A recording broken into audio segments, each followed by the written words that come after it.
safety bar, I remember close on his lap, and I had about a foot gap, maybe, 10 inches between my knees and the safety bar. And I thought, oh God, this is not going to be good.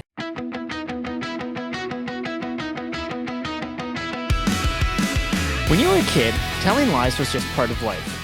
But it wasn't just you who told lies, it was everyone around you, your parents, your friends, even your teachers. In fact, your whole life was one giant misinformation campaign, but you had no idea what that word even meant. From those little white lies we told to keep from getting in trouble, to the tall tales we spun and shared with others just hoping they'd believe us, today we're looking back at some of the funniest and most relatable lies we all told at one time or another. This is going to be a fun one. Let's go. So, I was thinking about this the other day, and I honestly can't remember what gave me the idea for the episode, but I was just thinking about the fact that lying was a huge part of growing up. And it wasn't just you who told lies. Yes, you told lies, usually to keep from getting in trouble, but I look around on the internet and it's funny the amount of times I see a meme that has something to do with the lies that our parents told us, and like it seems like parents told a lot of universal lies to kids as well too, and it's hilarious because I kind of thought maybe it was just my family, so we'll get into that. But man, the lies we told back then, like we came up with some crazy stories that I just would not have the let's say guts to tell nowadays because I don't think I could get away with it. So here we go. I'm going to go through everything I can remember. And hey, if you're watching this on YouTube and you're wondering why an episode about lying has an amusement park in the background, well, it will all make sense in a few minutes here. So I'm going back. I'm going back to one of the first lies I ever remember telling. I think I was in grade two. I was 7 years old, and I hated school. I hated math class so much. It caused me so much stress, so much anxiety before I knew what anxiety was. And I just hated it so much. And I remember one day I just had it and I thought, that's it. I never want to go to school again. So I went home from school and my mom was at home and she was doing laundry. She was in the laundry room and I just walked in. I was like, oh, mom, yeah, I got something to tell you. Oh, what's that? Yeah, the school burned down. So I don't need to go anymore. Well, she looks at me. What do you mean the school burned down? Well, that's exactly what I said. Yeah, the school caught fire this afternoon. The whole thing's torched. It's all gone. A couple people died, but basically, I don't need to go to school anymore. And I thought that would be it. I thought that, oh, well, that's too bad. Okay, well, I guess you can stay home and watch TV tomorrow and every day for the rest of your life since the school burned down. Oh, geez. Okay, well, I'm glad you're okay. I thought that would be how it would go, but it wasn't. She looked at me and she's like, well, that's funny. I didn't see anything about that on the news today. And I was like, shoot, she had me. She's like, and I didn't get a phone call from the school. And I started sweating. And I was like, well, no, of course you didn't get a phone call from the school. It burned down. The phones are gone, melted. She's like, well, I'm pretty sure that it would have been on the news or I would have heard something about it. Are you sure the school burned down? I was like, well, I mean, yeah, pretty sure. Like the fire started and I was out of there pretty quick and I just came home. I just wanted to stay safe. And she's like, well, how come Mr. Tuttle? He didn't phone. He was the principal. I was like, well, he died in the fire. He's dead. So now here I am. I thought I was going to start off with this one easy lie, just convince my mom the school burned down, and that would pretty much solve my problems for the rest of my life. And now she's asking me all these follow-up questions, and now I'm getting stuck in a lie. And that's the first lie I remember getting tangled in, where I was like, shoot, I did not expect this kind of interrogation. I did not know my mom was top tier level interrogator.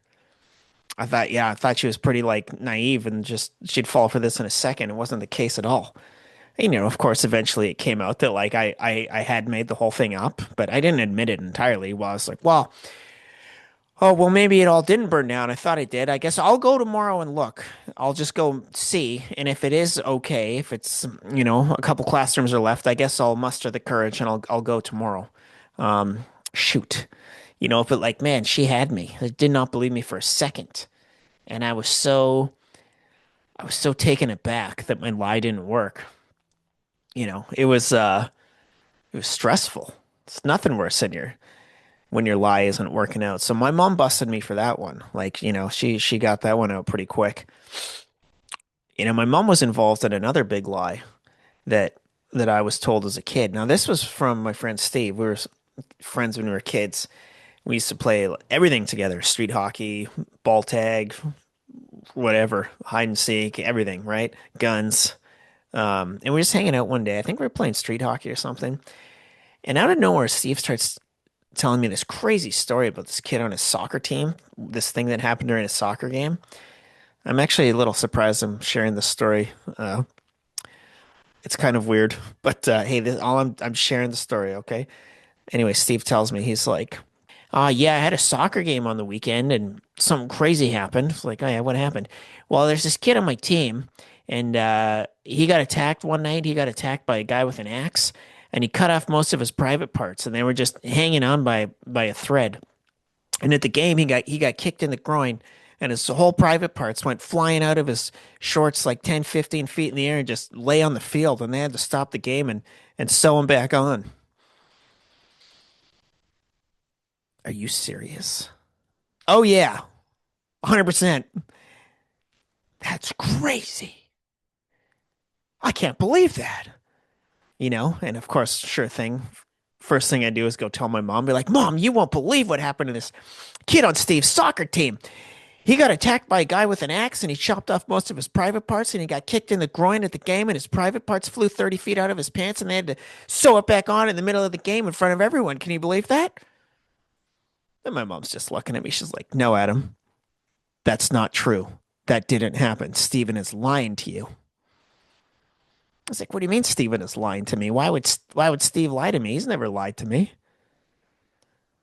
What is the point of telling such a crazy story like that? That's insane. Doesn't make him look better or give him any perceived advantage over anyone else. It's just kind of weird. Of all the stories you could have come up with, that axe attack to the privates, that was weird. And that had two effects on me. One, it kind of changed my relationship and my friendship with Steve a little bit because it's like, well, why would he lie to me? Like, as far as I remember, I don't remember. I'm sure I did, but I don't remember any crazy outlandish lies that I told him. Maybe little white lies. I don't know. But I was like, why would he do that? It kind of made me not trust him that much. And then I also just thought he was kind of weird. I'm like, of all the things you could have told me, that's what you came up with? That was premeditated. Yeah, he really spent some time crafting that story. That's not a story you just make up on the fly. That's a little strange if you ask me. But I believed it, right? And that was part of the thing about being a kid is you would believe it. And I remember when I was older, it's in my late 20s, I had this girlfriend and she was funny. She told me this story about the lie she told kids in her school because she wanted kids to think she was really cool. I can't remember if she'd gone to a new school or not, but she basically told all the kids in her grade, I think it was like grade one or two, three, somewhere in their elementary school, that she had a giant zoo in her basement at her house, and that her whole basement was a giant zoo.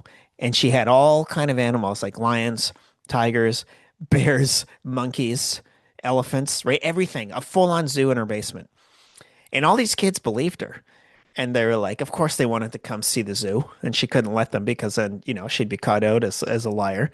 So she would just be like, well, no, you can't because the animals are, they don't like strangers. And if you come over, they'll attack you. And yeah, they might kill you. So you actually can't come see them. So it was kind of like, dude, that was her lie. What was the point of that one? I don't know. But the funny thing is, like, the kids believed it. And I get why she told that lie. It's because she wanted kids to think she was cool, right? I think that was a big part of childhood. People lying so that others would think they were cool. The Zeus story is funny, though. That one sticks with me. You know, and then as I got a little older, this is a little different. I remember being in high school in grade 12 when I was friends with this guy and he kept bragging about this motorcycle he had. He basically like I had this dream motorcycle. It was a Honda CBR 600. And if you're a motorcycle enthusiast, you'll know exactly what I'm talking about. It was like 1999, 2000 Honda CBR 600F, F4 or F or something like that. I don't know. Or it's Honda CBR 600R. I don't remember. Honda CBR 600. That was the coolest bike. It was a super sport bike, crotch rocket as I would call them. And man, like me and my friends, some of them we were so obsessed. We wanted these bikes. Like we wanted these bikes so bad. And this one guy in my grade, he's like, "Hey, well, I got one." I was like, "Well, dude, you have it. You got a Honda CBR? Why don't you bring it to school? No, I still want to. You know, to get scratched. Someone might knock it over in the parking lot. Well, dude, that's crazy. Can we come over and see it? No. Why not? It's in the shop. Well, how long is it going to be in the shop for? I don't know. When do we graduate? Probably 3, 4 months till I'd never have to see you guys again. This guy would not let this story of having this motorcycle go. And me and my buddy, we always wanted to go to his house and see it, right? Well, like, well, dude, let us just come see the bike, right? And he wouldn't let us do it. So obviously this guy was lying. And he made up that lie because again, he wanted some street cred. He wanted to seem cool, right? And man, having a motorcycle, like a super sport motorcycle in high school when you're 17 years old, that pretty much that is the coolest thing you could possibly have, you know? And the second to that is that if you don't have the bike, well, at least you can have people think you have the bike, you know. That's as cool as you can get. Now, speaking of lies that that we told each other, our parents also told us a lot of lies. And I think a lie that every single parent told their kids is that if you drive around with the in the car with the cabin light on at night, the cops are going to pull you over and arrest you because it's illegal. I thought that was true until I was like probably 17 or 18 years old. And I got my license and started driving my friends around. So I remember one of them turned the light on in the back. I was like, dude, what are you doing? Turn that off. I gotta go to jail. He's like, chill out, dude. What are you talking about? I was like, don't you know that's illegal? And then became this big debate. Is it illegal? And most of the guys in the car, like, we weren't actually sure. We're like, well, my parents told me that. Other guys, like, my parents told me that too. And one guy was like, dude, no, there's no way that's true. But that was like such a big thing. What was the deal with the dome light? Of all the things cops could be pulling people over for, it's a dome light. Like, oh, we got drunk driving, excessive speed, no insurance. No, no, no. We don't care about those. Tonight, we're putting up a road check, and all we want is the dome light people. That's all we're looking for. Okay, we're going to set up a sting operation. We're going to see these people coming a mile down the road. We're taking them in. We can't have these people on the road. They're a danger to themselves and everyone else. The dome light. How did that even start? I literally have no idea how the dome light conspiracy started. That was like one of the first conspiracies that ever went around in childhood. And you know what? Hey, uh, prove me wrong, people. Prove me wrong. I didn't actually look up if it's illegal or not. I'm pretty sure it's not. I am like 99.9% sure it's not illegal. If someone watching wants to let me know in the comments somewhere, pretty sure it's not. But I could be wrong. The dome light. The other big lie a lot of parents tell their kids, and this one I agree with, and this is a good one. My parents told me this. My mom told me this. You know what? When you go to the public pool, if you pee in the pool, the lifeguards will know because there will be a white line that forms around you and follows you. Your pee is going to have a chemical reaction, and there's something in the pool that will form a white outline around you, and a white line will trail behind you, and they'll see it, and they'll know that you peed, and they'll kick you out of the pool. And they're watching for it, so don't you dare pee in the pool. And I 100% believed that. I was like, oh, shoot. Not like I was planning to pee in the pool anyways. It really wasn't, but definitely not after that. Like, really, if you're going to the public pool, you should not be peeing in the pool or the hot tub. Please, people. For all the things you could do. No shaving in the sauna. That's a warning I like at the pool. Who's shaving in the sauna? Attention! No shaving in sauna. Oh darn! I had my razors, my Gillette, my shaving cream. I was ready to go. I was gonna do a full body manzillion here, manscaping. I was gonna come do some manscaping in the sauna. I can't do that. Ah, fine. So I'll pee in the pool, I guess. Oh wait, there's that little white line, right? That was a funny one. I believed that for the longest time, and I never tested it. And it was just one of those lies you came to outgrow. Because I remember watching for it, and I was like, well, if this lie is true, I'm gonna see someone get kicked out of the pool at some point in my life. Never saw anyone get kicked out of the pool. Not even for an accidental number two. Not that I saw that happen, but I certainly heard lots of stories of that happening at pools, and they just Hey man, if that's not gonna get you kicked out of the pool, what is? That's all I'm saying. Another big lie. Why was it my mom who told me all the lies? Well, my dad told me a big one, but my mom seemed to have all the little ones. This is a real thing. So, so when we were little, my mom always wanted us to know that like we shouldn't screw around, and if we did, she would know what we were up to and all this stuff. And she used to always say that she had eyes in the back of her head, and no matter what we were doing, she would know if we were doing something bad. So I remember one day we were hanging out in the basement in my house, and she was painting, and I was just down there hanging out with her. I think I was about 4 years old. Had my He-Man toys or whatever that I was playing with, and she was painting. So she was holding the sort of like the roller in one hand and the paint tray in the other, and up there painting. And I was literally right behind her. Like the longer we hung out, not talking, I was just there in the room. I kept getting closer and closer and closer to her. And pretty much all of a sudden, I'm like right behind her. Like I'm crouched down on the floor playing with my toys. She's right in front of me, painting away. And all of a sudden, she takes a step back and she falls over me. She goes ass over tea kettle. Paint goes flying. Right, roller flies out of her hand. Paint tray goes flying. Wow! Madam, what are you doing? And I was like, how could you walk into me? You were looking right at me. Because I thought she had eyes in the back of her head. I literally thought she was looking at me the whole time. And I remember watching her as she was walking towards me, like backing up towards me, like, what are you doing? Watch out, be careful. I assumed she was going to step over me, right? And I remember just the look on her face when she realized that I 100% believed her when she told me she had eyes in the back of her head. Just that she couldn't be mad after that. I remember just watching her whole body soften and realize that, like, dude, I 100% believed that. That was a 100% legitimate belief. And I honestly thought my mom had eyes in the back of her head and could somehow magically see through her hair. And it was such a weird thing for me to realize that that was not true. It's funny that it was harder for me to believe that that wasn't true than it was. Like I could believe she had eyes in the back of her head, no problem. It didn't make sense to me, and I didn't understand why no one else did. It was harder for me to believe that she had lied to me than it was to think she had eyes in the back of her head.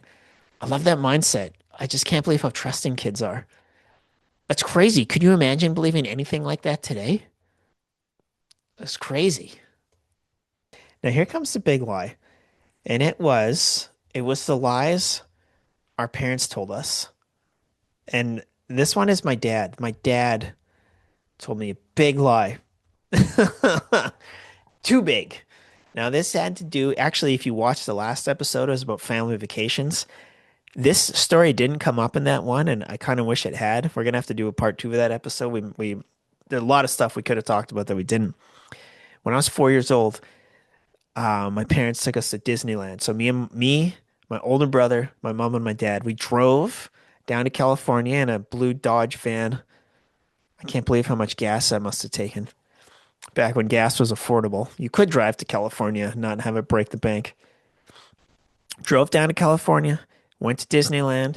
I don't know how many days we were there for, a few, and that was so awesome. I was having the time of my life. And as we're nearing the end of our Disneyland trip, see, my parents were there with the two of us, and no one wants to go on a ride by themselves. This is 1986. Okay, so you got to keep in mind society's quite a bit different. Um, a lot more carefree, way more carefree back then when it comes to safety and safety requirements and protocols. So my parents couldn't leave us alone to go on the big rides together. And my dad like loves theme parks, right? He's got that big kid inside of him still. Loves Disneyland, loves roller coasters, all that stuff. And by like his, last day in Disneyland, he really, really wanted to ride Big Thunder Mountain, which is like a massive roller coaster. Terrifying. It literally looks like it's supposed to be like a mine shaft or something like that. It goes all around this mountain and through a mine shaft and stuff. And it's like a train basically, right? It's a train roller coaster. It's terrifying, loud, people scream. So my dad really wanted to do Big Thunder Mountain, but he wanted to do it with my mom, right? My parents wanted to do it together, and they could not leave me and my 6-year-old brother alone. So they had no choice but to bring us with them. And I remember having this family pep talk about it. And my dad was like, "All right, so uh, your mom and I want to do this ride now, and it's a little bigger than some of the rides. It's a little bigger than the Dumbo ride and Toad's Wild ride and the submarines and the teacups. Oh, okay. Well, how big is it? It's pretty big. It's pretty big. What's it called? It's Big Thunder Mountain. Okay, well, yeah, it's got big in the name. I imagine it's big. Yeah, okay. Well, and then I was like, well, is it scary? And my dad looks at me. No. Okay. Good enough for me. Because dad wouldn't lie to me. He wouldn't tell me something that's not true. He's my dad. I trust him with everything. I trust him with my life. Okay, well, if Big Thunder Mountain isn't scary, let's do it. Let's go. And so we get in line for Big Thunder Mountain. Now, remember, if you've ever been to Disneyland, you know that a huge part of the ride is just waiting in line, sometimes for like hours, right? Back then, it wasn't so bad. It wasn't as busy as it is now. But we probably waited in Big Thunder Mountain line for about an hour at least, right? So we get in line for this ride, and I'm looking at the ride itself. It's huge, right? It's like a mountain. It's a literal mountain with this train car roller coaster going around the outside and back into the mountain and all these crazy steep dives and stuff. I was like, holy smokes, like that looks scary to me. Like I know dad says it's not scary. I'm looking at that thing. That thing looks scary. And the closer we get, the louder it's getting. You know the sound of a roller coaster, just how loud it is, just that. That is not what a roller coaster sounds like, and I just spat all over my mic. Yuck. But you know what I'm saying. You know what a roller coaster sounds like. Just that whatever sound as it goes by, right? And I'm thinking that sounds pretty scary. And every time it goes past, there's people screaming, and they are like screaming for their lives. And I'm like, well, they seem pretty scared. But no, Dad said it's not scary. I'm gonna believe him. It's okay. It's not scary. It's not scary. And the closer we get, the louder it's getting, the louder the screams are. And now we're finally getting really close to going on the ride, and we're getting close to getting in the car, so I can see the inside of the track and stuff like that. And how Big Thunder Mountain starts is it's supposed to be in a mine shaft. And my memory of this was that you're standing in this really dark, like waiting room, basically, like the line that goes to this really dark part. And off in the distance, I can see this tiny little hole of light. And that's where the train car takes off towards at Mach 10. And because I didn't really understand perspective back then, I thought that the small hole of light that I could see, which was an exit, it's where the train went and started the ride and like went outside of the mountain. I literally thought it was like very tiny, like only a few centimeters big, because that's what it looked like from my perspective. And I literally thought that as the train hit that thing, everyone on the like we were gonna die. Everyone that's why people were screaming because they knew they were gonna die. They were just gonna get smashed to oblivion with this huge train car against this tiny little hole, and that was the ride. I'm like, well, your whole ride, are you just going to kill yourself? This is insane. So now I'm terrified. I'm screaming, I don't want to go on the ride. I don't want to go on the ride. No, don't make me go. Oh, stop making me go. We're going to die. And I really thought I was going to die. Didn't matter. Didn't matter. Anyways, we finally get up. It's our turn to go. There's no way I was tall enough to ride the ride. But like I said, in 1986, no one cared. The ride attendant, I doubt he even asked my dad if I was big enough. Probably took one look at me and like, didn't care. He's probably like some 16-year-old kid working a summer job. He doesn't care. He's like, yeah, whatever. Just get on. Have a good time. So we finally get on. I'm terrified. I'm so scared. Sitting with my dad, who's he's just excited. I remember him, the safety bar, I remember close on his lap, and I had about a foot gap.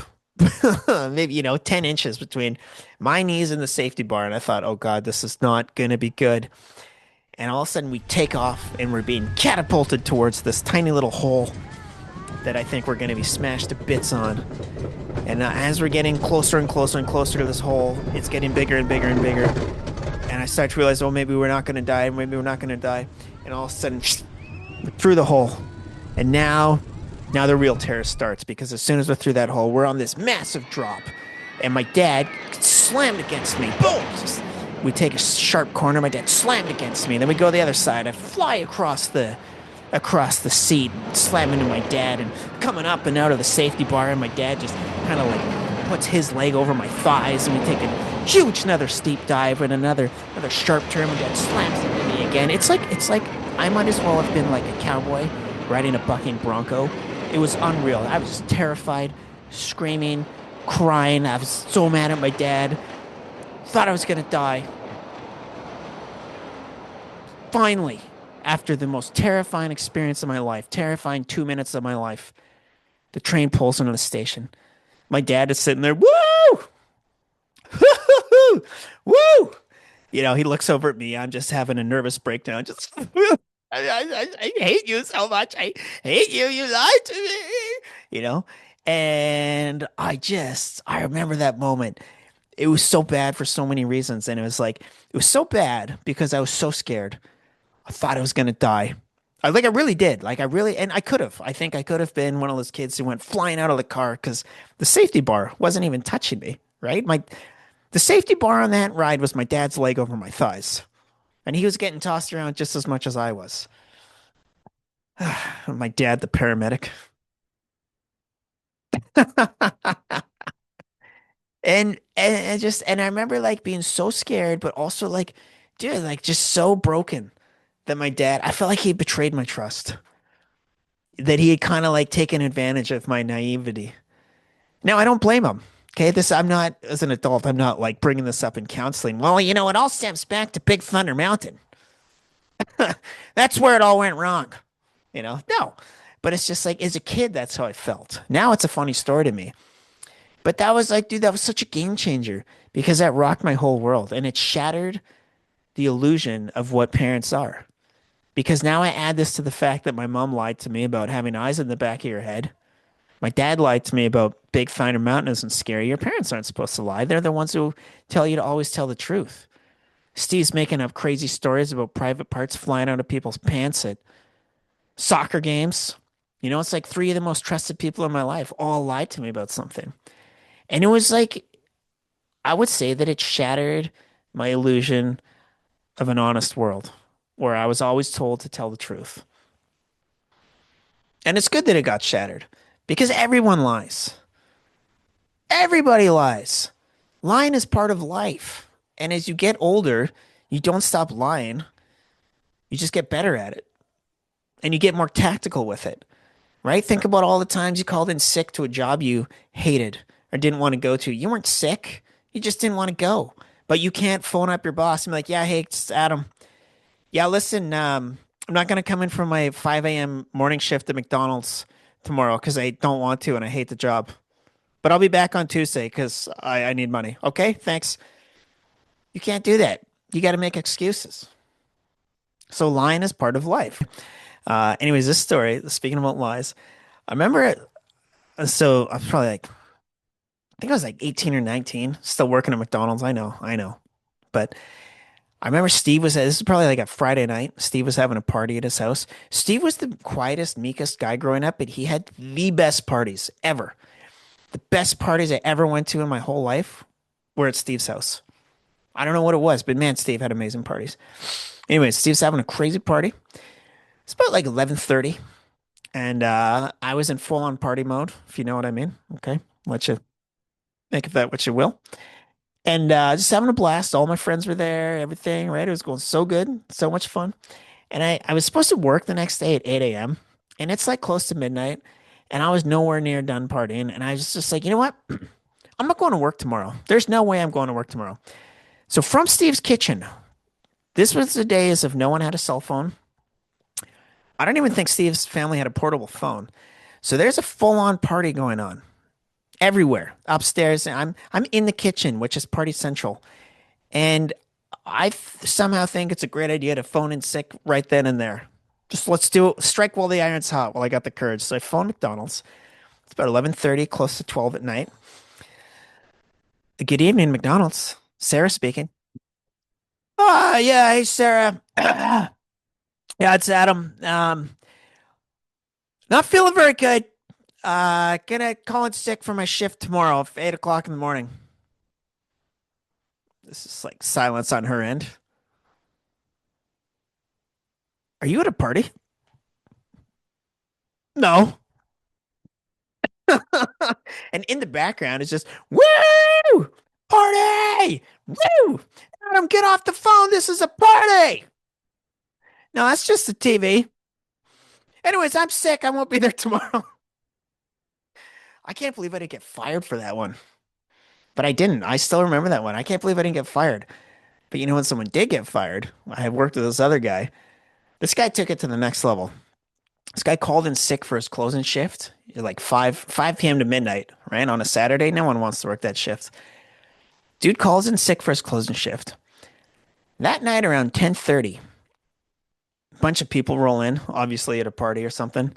He's there and he is hammered. And he's like trying to be Mr. Cool, like, hey, what's going on? It's party time. Whoa. And the manager just looks at him and is like, Kyle, you phoned in sick for your shift tonight. Do you remember? And he's just like, oh, oh yeah. And guy's like, yeah, you're fired. You know, you can't really come back from that one. Guy phones in sick, then shows up hammered. It's like, come on, man. It was hard to get fired from McDonald's, but that one did it. So lying is part of life, right? There's the little white lies that are maybe good for people. There's the nefarious lies that aren't good for people. Hopefully we're not telling too many of those, right? There's the lies you got to tell to save your ass. It's just part of life. And I mean, I remember one thing our teachers told us in elementary school is it's always better to tell the truth. No, it's not. What are you, crazy? Did you call Trevor an idiot? No. Oh, well, he says you did. Well, no, that's not true. Trevor's lying. No, you don't always tell the truth. You got to, the little white lies is what get us through life. You know? Look at politicians. Every time they open their mouth, they're telling a lie. I can't believe the things that have come out of people's politicians' mouths in the last 5 years since 2020. I'm not going to get into it on this podcast because I try to keep it pretty neutral and I have very strong opinions about that. But I'll keep those to myself and try to keep it pretty neutral, right? But even up until, videos I was watching last week, the lies that these politicians are telling, it's insane, right? And look at what happens to a politician or like a high-level bureaucrat when they get busted for something and they have to be hauled up in front of some committee. What do? They always say the same thing. I don't recall. I do not recall. They don't actually lie and say like, no, I didn't do that. And they never tell the truth. Oh yeah, I did do that. I actually did embezzle a bunch of money and steal a bunch of money and line my pockets with it and gave it to my friends. Hundreds of millions of dollars of taxpayer money. Yeah, I did. I did do that. I did. They don't do that. I don't recall. I remember seeing Bill Gates he was on trial for some antitrust lawsuit or something. I think it was in the 90s. I can't even remember. And I remember watching part of the questioning period. I don't know if he was in front of Congress or what. What did they do? They asked him a question and they're like, did you intentionally plan for that money to be misappropriated? Can't remember. I can't remember the context. And he's like, what do you mean by plan? And he would ask these crazy questions, like these common sense. Everyone knows like what the word plan means, but just watching the way these high level people lie or say things to avoid being held accountable, right? So we don't have good role models in society. The most powerful people in our society probably lie more than anyone. And yet the rest of us are supposed to be honest? I don't think so, right? It's a whole scam. It's a whole misinformation campaign. And we do it every day, right? How many times are you late for something and you haven't even left the house yet? And you text someone and it's like, I'm in the car, I'll be there in 5. And you're not even wearing pants. You're like walking around with a shirt on and socks and you can't find your pants. You're like, where are they? Text on the group, be there in 5, just on my way, in the car. You know? Can I talk to you? It'll just be 2 minutes. There's no 2 minute conversation as an adult. I had someone say that at work to me. They're like, "Can I talk to you? It's just going to take 30 seconds." I said, "No, it's not." I said, "Nothing takes 30 seconds. Are you kidding me?" Right? Lying, I hate to say it, it's just like, it's part of life, it's part of our culture. We have to do it, right? We really can't tell the truth all the time, even if we'd like to. Do you like this dress on me? Yeah, that looks great. I love it. Can't do that. I learned that the hard way when I was 18. I remember Boxing Day, I think, I went shopping with my girlfriend at the time. She's like, "Do you like these pants?" Sorry, that was a bad impression. She's like, "Do you like these pants?" And I was like, "No, not really. I think the other ones are better." You know how long she was mad at me for? She was mad at me for like weeks about that. I said, "I can't believe you didn't like the pants." Well, pardon me for giving my opinion, right? We're not allowed to do that. Every person in a relationship can relate to that. Hey, does my haircut look stupid? No, it looks great. Thank you. You know, sometimes lying is the kind thing to do. So yeah, it's I think the lies that we tell these days are changing and they suit a different purpose, but we all do it. And we'll probably continue to do it until the day we die because it just keeps it's like oil. It just keeps things going smooth. Listen, before I wrap this up here, I really want to thank you for listening. I this has been such a journey for me. And I'm still so touched by the people who listen to this and watch it on YouTube and send me messages or even just watch or listen, even if you never comment or like or anything. I'm just so grateful to everyone for listening. And honestly, you don't know what it means to me. It means a lot. And I really thank you for spending this time with me. It's awesome. It's super meaningful. So thank you very much. I hope you're really continuing to enjoy these episodes as I continue to pump them out. I've only got one more left for this season, and then I can take a little break. I'll be back in the summer. Um, so I'm just gonna wrap this one up here. I don't think I'm gonna do, I normally do a little scripted outro. I'm not gonna do it this time. I had an amazing one prepared, but I'm not gonna do it. Actually, that's a lie. It's not true. I didn't prepare anything. Hence why I'm not doing one. But I just feel like maybe this one doesn't need one, you know? So I want to thank you for tuning in. Hope you enjoyed the show. I hope it made you laugh and smile and think about some of the crazy outlandish stories you heard and shared when you were younger and maybe that you still tell, right? If you're listening on YouTube and you liked what you heard, please go ahead and it would be awesome if you could leave a like or a comment on the video, maybe subscribe. It really helps. And if you're listening on Spotify and you haven't followed yet, please go ahead and give a follow. It really helps. I'm looking to do something big with this podcast, and so every single new follower I get or every new subscriber, I genuinely appreciate it, and I thank you. And I just want to keep getting this out to as many people as possible. Just sharing some nice human connection, real stories, and real talk. As we live in this weird age of AI and AI everything, I love the fact that we're doing something still organic here, still deeply human. So thanks for sharing that. Hope you have a great rest of your day, and I'll see you next week.